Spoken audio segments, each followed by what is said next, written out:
Ma sì, era un bel rapporto, dai, non so cosa gli sia successo a lui, non lo so.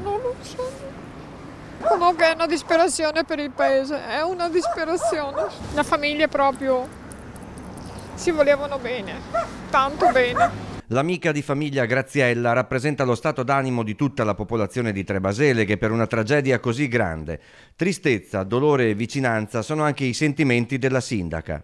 Faremo una giornata di lutto domani e chiederò a tutte le famiglie, a tutte le persone che vogliono dimostrare la loro vicinanza in questo momento davvero tragico, di mettere un lume, una candela fuori dalle finestre delle proprie case stasera e domani sera.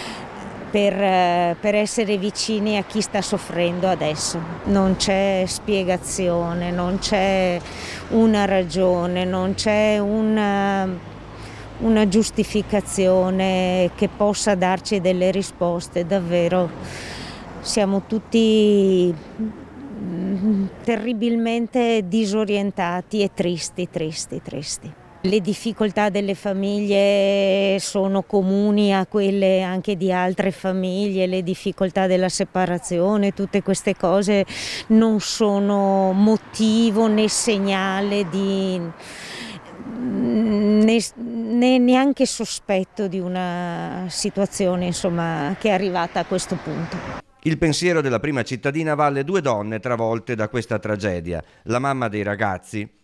C'è questo sentimento di tristezza, di dolore, di partecipazione, soprattutto nei confronti di quella mamma, che davvero non ho parole per esprimere il dolore che partecipo nei suoi confronti, perché sono mamma anch'io.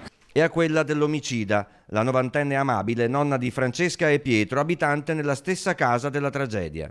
Una grande donna che sta vivendo però un dolore inimmaginabile.